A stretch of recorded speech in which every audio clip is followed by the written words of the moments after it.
Today on Seahawks Forever, powered by BetUS, 10 catches, 129 yards, and a touchdown. That was DK Metcalf's stat line Sunday in a 23-20 win in overtime for the Seahawks as they improved to 2-0. But it could have been a much better day for DK, believe it or not. I'm going to show you today on film all 14 of his targets on All-22. Let's break it down. Coming up next on this episode of Seahawks Forever. Welcome to the Seahawks Forever podcast. In-depth analysis on everything Seahawks. And now, here's your host, Dan Viens. Welcome back, everybody. How you feeling about your undefeated Seahawks as they stand alone in first place in the NFC West as we sit here today, getting ready to take on the Dolphins on Sunday. A Tua Tagovailoa-less Dolphins team. We'll be diving into that a little bit more later in the week in a couple of days for a full preview with someone from the Dolphins section of the universe. Hit that like button if you like what you see and hear on this channel. Also subscribe to the channel. Of course, hit the bell so you get notification of future episodes. If you're listening on audio and you prefer audio podcasts, just subscribe there, but you can also leave a rating or a review. That certainly helps. And all the other ways you can support me or the channel down below in the description. Let's get into this. Apologize in advance. There's a couple of times I had to cut and tried to make that as seamless as possible. I had a couple of technical difficulties getting this going, but I wanted to do this. And, DK he's polarizing, right? There are some who think that he belongs in the conversation among the elite receivers in the game. Certainly one of the, if not the most physically imposing receiver in the game. But there are also those who feel like he hasn't quite lived up to his potential and that he's been a disappointment. He has his detractors. And I think this conversation is going to become more important near the end of the season and maybe heading into the offseason as we start to talk about an extension for DK Metcalf, 2025, the last year on his current deal. Now, with the recent restructure they did to clear a bunch of cap space this season, they increased the dead cap number moving forward. That would indicate to me that they have every intention of signing DK long-term and that the player also wants to stay here. I would think that they would need some indication of that before they're going to do that type of fairly significant restructure to his deal.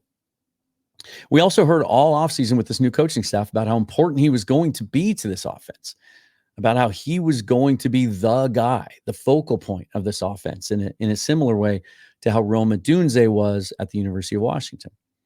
Not to the detriment of anyone else. Obviously, we saw the day that JSN had in New England, and we saw, what those other two receivers in McMillan and Polk did at UW, even despite the presence of Odunze. But we heard it all throughout training camp as well. We heard other players talk about it, how much they're going to move DK around and how much they are going to feature him in this offense. I think we saw a little bit of it week one, but it was hard to tell going up against a guy like Patrick Surtain. I think we saw a much clearer picture this week of the intentions. That word is key. You're going to hear it a lot today. The intentions of Ryan Grubb in this offense and how he plans to operate it with Geno Smith at the helm. So let's get into this. This is DK Metcalf and all 14 of his targets against the Patriots on Sunday. All right, so obviously this starts with a lot of fun. Best play of the day for DK, kind of reminiscent of the Dallas game last year with the big play early. And then as we're going to see, there were some opportunities later in this game where he might have been able to put together a full game from start to finish like he did against the Cowboys last year. Of course, this is the 56-yard touchdown, broken coverage between Kyle Duggar and Christian Gonzalez. There's been some debate about who's responsible for this. Everybody wants to dunk on Gonzalez shadowing DK for the day and the big day that DK had. Although a lot of the analytics and you take a closer look at the stats, and really Gonzalez was only matched up apparently with DK man-to-man 7 times, only gave up 3 or 4 catches. Some of these you'll see today. Gonzalez was definitely in the coverage, but maybe not as close as we would think, as opposed to week one where Patrick Surtain was really playing physical, getting up and playing a lot more bump and run. But But yeah, just to take another look at this one from the end zone angle, just an early shot and a real statement, I think. And we're going to talk about play intent later on, but just a real statement that, A, we're not going to shy away from Christian Gonzalez, and B, you're going to have to cover DK Metcalf all over the field today because he's going to be a huge part of our game plan today and moving forward.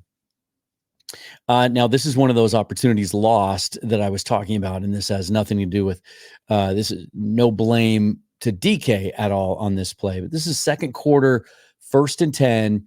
Watch how close, and I didn't pick up on this at the time while watching the game live or even seeing the replay, but watch how close the Seahawks were to getting another long DK Metcalf touchdown. This is the Christian Haynes play, I like to call it. And let's just go back and look at this. You'll see it better from the end zone angle. But this is the first series where they gave Haynes some run at right guard in place of Anthony Bradford, something that Mike McDonald said was the plan to get him some reps. He has said after the game that they intend to do more of that moving forward. First couple of plays, run plays, Haynes looked okay. This was a pass play where he's matched up man-to-man against Keon White, and he absolutely gets abused. White just kind of, a little arm over, shoves him off to the side, and obviously affects the throw. Geno tries to do what he does so well and just kind of slide step, get out of the way, because look what he sees here. Let me throw on the little draw tool here. But here's DK, and there's nobody. This is the deepest safety at the 24-yard line. He's not going to get over there in time. And he's trailing. He's got Gonzalez trailing. And then this guy's trying to figure out, is that JSN right there? Or is he going to go back and help out on DK? But Metcalf is just, he's wide open here. And that's what Geno sees, right? You can see that, look where his head's turned. Right? And he's trying to get into this little space right here so he can hit that one over the top. But it just, White actually gets his arm. You'll see it better on the other angle and impacts it. Otherwise, look at all that space that DK has. I mean, that's an official. I thought it was a defender the first time I watched this. And then, he's already slowing up because he sees the ball isn't going to make it to where he wants it to. And it was fortunate that it didn't get intercepted here. But you can see here, right there, Haynes is beat. And Charbonnet is already trying to leak out as the hot route. And, in retrospect, maybe Geno should just hit that right there. But he sees this is where right here, you can see his head turned. Can't see DK in the picture, but he sees this. It's a touchdown. But White gets over and just grabs at his arm right there. Otherwise, even off platform, Geno might be able to make that throw. That's how close we were to it. Just almost a Marvin Harrison Jr. type start to this game, as he had a couple of big touchdowns early for the Cardinals. This one is a cool little play design. They make it look like it's going to the right. Noah Fant even coming over. And you got the right side of the line shifting over to the right. Looks like, there goes Charbonnet. It looks like it's a running play to the right, but it's going to end up being a little bubble screen to the left. This is something we didn't see Shane Waldron try to do a lot with DK, is create an opportunity to run after the catch. You can see it's set up pretty well, right? Charles Cross gets out to the second level, takes care of his guy. Tomlinson let this guy go. He's looking for next level. Now you'd like to see DK get outside, obviously, on this play, but he tries to cut it inside. I'm going to get a couple blockers out in front of you. It's up to you to beat the first guy.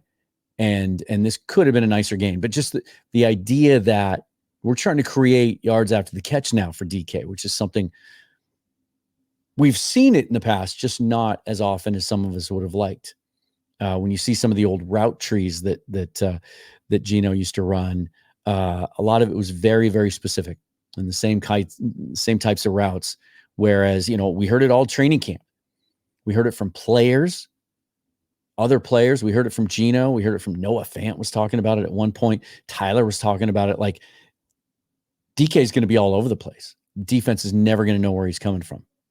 This is another example of that. It doesn't look like it at the snap, but it's another one of the reasons I like this play. But just another attempt to get DK involved, getting the ball in his hands, letting him make a play. He's matched up here again against Christian Gonzalez in presumably man coverage.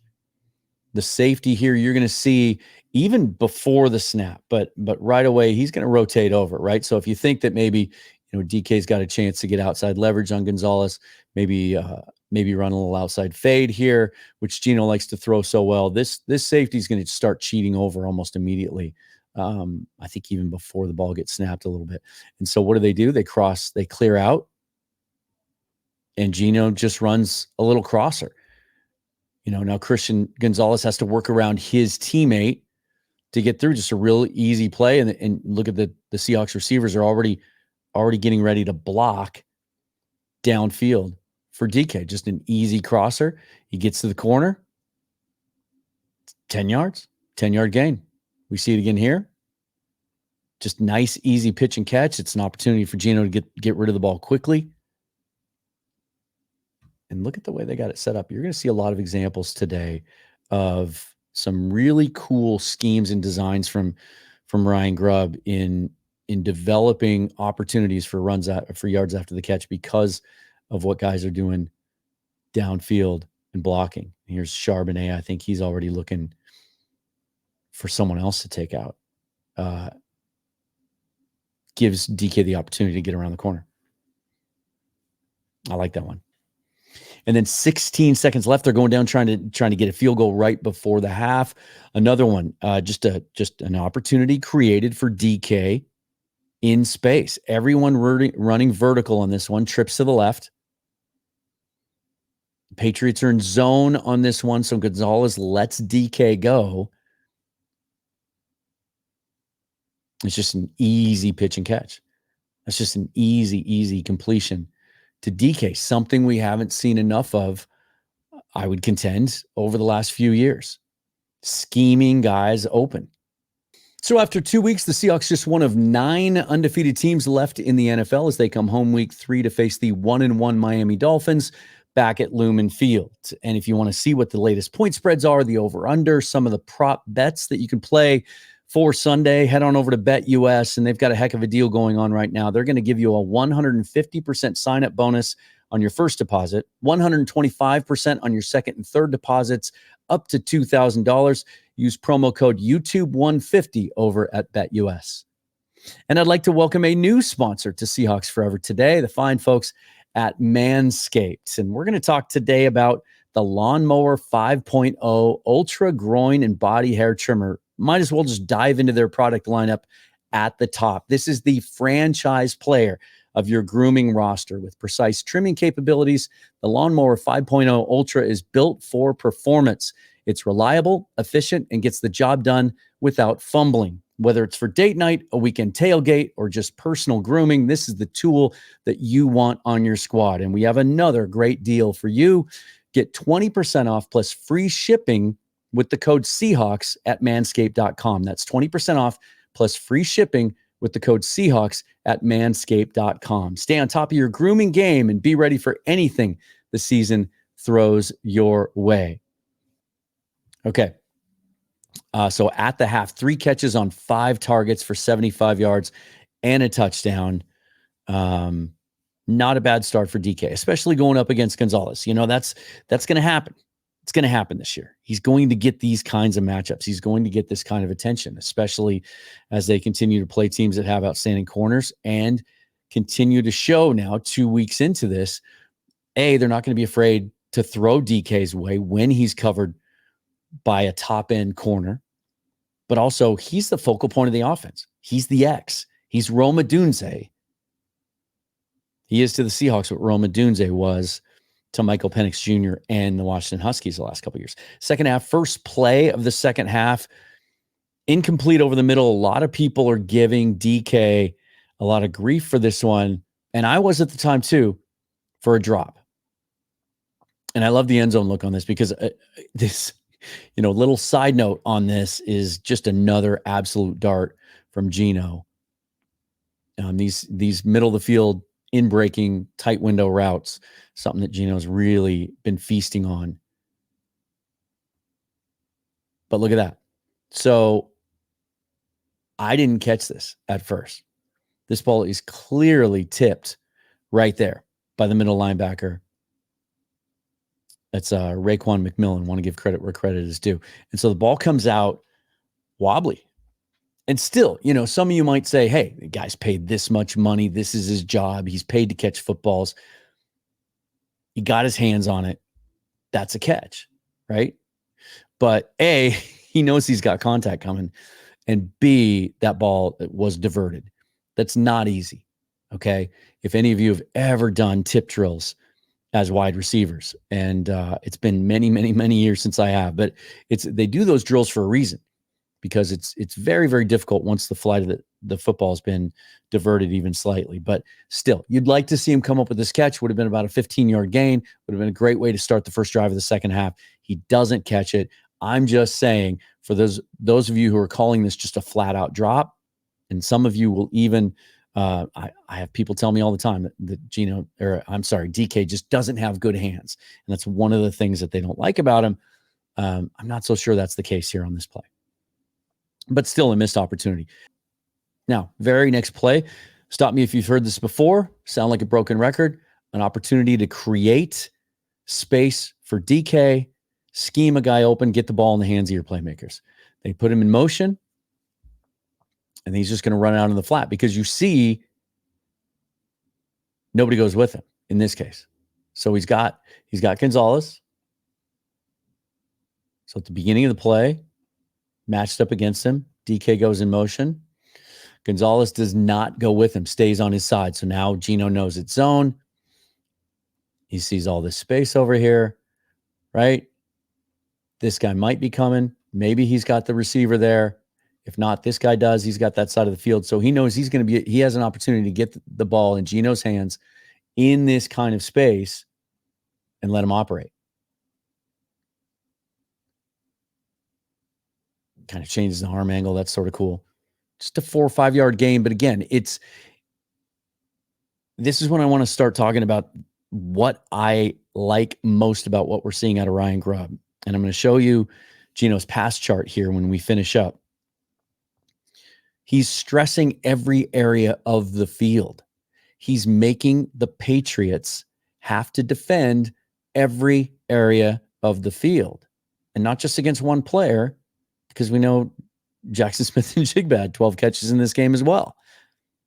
It stresses the defense in a way that we haven't seen our play callers do in quite some time. I call this a Dennis Erickson approach, way back in the day, former Seahawks coach. But I'm referring to the 2 years that I saw him operate offenses at Washington State University. And there were many games. There's one that stands out in particular where he comes out and in the first play script, in the first 7, 8, 9, 10 plays of the game, he's testing the defense at every level and in every quadrant of the field. And there was one game in particular where he came out and he ran a play very similar to this. To the right side, little bubble screen, outside screen to the wide receiver on the right side, came back and did it to the left side, came back on the next play, hit the tight end over the middle, ran the football a couple times, took a couple deep shots. Within about an 8-play sequence, he had sent a message to the defense that they were going to have to defend the entire field. We saw that yesterday in the passing game from Ryan Grubb, even though, the running game wasn't effective. You could make the argument that, plays like this and some of the short passes we've seen are sort of extensions of the running game. And I think we're going to see more of this kind of stuff as the offense starts to diversify and hopefully as the running game gets a little better, start to see a play like that run for a guy like Laviska Shenault, who can really do some damage in the open field as well. A couple of plays later, sandwiched around a big gainer from JSN and a Jake Bobo reception. So again, the defense just doesn't know where Geno's going to go with the ball at any given time. We get another one. Geno in motion. This time Gonzalez goes with him, confirming man coverage, but still look at all the space that he's giving him. He's got Tyler running him off right here, kind of getting in the way a little bit, right? His man's 12 yards off of him to start. Same concept. Get DK the ball in this kind of space. We have not seen him used this way. Now, in this case, outstanding work by Christian Gonzalez to come over and make up that ground, get the right angle, and make an outstanding open field tackle. I think this is no gain, actually, on the play. So good job by him, but it's still, I think it's another piece of evidence of how Ryan Grubb wants to operate this offense and get DK involved. I mean, this is a long day at work for Gonzalez.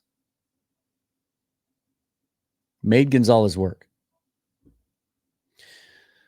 And that's where I want to talk about that phrase I used earlier. Play intent. Albert Breer had a column this morning, his Monday morning quarterback column, and he talked about the success that Sam Darnold's had and how good he's looked the first 2 weeks in Minnesota playing for Kevin O'Connell. And O'Connell talked after the game about sort of the progression and the evolution of those two working together. And he had this comment that really caught my eye. He said, the way that things are set up, I really want to make sure Sam understands play intent, why we have plays in the plan, depending on what we're asking him to do. And that's a concept I haven't heard a lot of guys talk about, but it makes a lot of sense. And it sort of crystallizes some of my thoughts on how I think offenses should be run. And it's frustrated me over the years that ours haven't always been run this way. Not every single play is drawn up to score a touchdown. That's just unrealistic. But also not every play is just a shot at the dartboard either. It's not just, well, let's try this and see if it works. Every play for a good play caller should have an intent. And if that intent could be to gather information on how they're going to defend it. It could also be very simply, we've heard of this concept before, to set something else up, to make a play, to show a play and then come out later, same formation, same setup, same situation, run the play differently, right? All right, now on this next play, 13-yard line, 7 minutes left in the third quarter. This is a play that there's some good and there's some bad, right? It's a flat-out drop from DK, and this is the type of play that DK's detractors will say, see, just doesn't have elite hands. There's too many of this on his tape. To which I would argue, well, he comes up with the big catches when we need it in big moments. But I also want to talk about, again, play intent and just what this play says about how Ryan Grubb is going to operate an offense. I mean, this ball comes out hot, obviously, but it's a flat-out drop. I mean, DK's got to catch this, right? This is too easy. It should be. It's an easy 7-8 yards. But what I like about this play, and I think kind of subtly what it signals, is Ryan Grubb is tenacious. And if he finds a mismatch or he finds an advantage, he will continue to go back to it over and over and over again. I'll use another college example. I saw it firsthand in Pullman 2 years ago. And the Huskies absolutely railed the Cougs, and they did it with all those weapons and with that passing game. Huge game from Michael Penix. And they had a mismatch against the entire WSU secondary in that game. Cougs just couldn't cover their guys deep. And so even after it was a 1-score game, 2-score game, Grubb never took his foot off the gas. When he finds a chink in your armor, he's going to keep going back to it until he kills you. And they found that this, to me, was a statement. It's a drop, right? But it's like, hey, if you're going to play 10 yards off of DK with Gonzalez, I don't care how talented of a cornerback he is, we're just going to keep going back to him. Now, here's another example in the play intent here. Like, we're going to take shots to this guy. We've been running all this short stuff with DK, but now every once in a while, and you can see here, this is a perfect opportunity for it. Right? The safety rotates the other way. And so you've got DK running with Gonzalez, man up. He's got outside leverage. This is a ball that Gino loves to throw and throws well. We saw one to JSN in that last preseason game on that drive. And this is just, Gonzalez plays it perfectly, knocks the ball away, 50-50 ball, tip of the cap to Gonzalez. His best play of the day. Now, if I want to be really picky, would I like to see Geno go up maybe and try to high point that ball? Yeah, I guess. But that seems like hindsight 2020. We've seen DK come up with these catches by just out physicaling the corner and bodying him. I think about the catch he made in the winning drive from Drew Lock against the Eagles last year. We've seen him make those before. That's kind of his style. That's just a win for Gonzalez. But I like the intent, and I like the message that it sends. All right, next rep. Now there's 10 minutes left in the game, fourth quarter. The Seahawks trailing at this point 20-17. This is a 3rd and long, a 3rd and 27. They catch the Pats in zone coverage with Keon White trying to keep up with DK Metcalf, tried to give him a little rub there as he runs the crossing route. Again, similar play to what we saw before. Didn't have the end zone view on that one. We'll show it to you from this angle again. But the Patriots defended this one well, read it well. Seahawks had a bunch of guys out there trying to block. Still ends up being a 15-yard gain, but on 3rd and 27, they come up short. All right, 2-minute warning. Seahawks trying to drive down and score, either to win the game or to get the field goal and force overtime. 2nd and 1. We're going to see a little scramble from Geno Smith here. And this is, again, DK matched up 1-to-1 against Gonzalez. He gives him all that cushion. DK with a little push there at the stem of his route on the comebacker. Geno hits him perfectly. DK gets both feet in. You don't really see it from this angle, but you'll see Gonzalez turn to the umpire and say, hey, little push off there. I mean, that happens a lot. Maybe you get a call there, maybe you don't.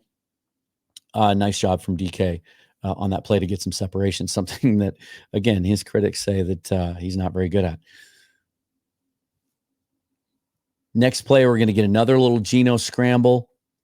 He ends up flipping it to DK, who tries to make a play out of it. And this is the kind of effort you love to see out of this guy. We can talk about his athleticism, but dude plays hard, and he leaves it all out there on the field.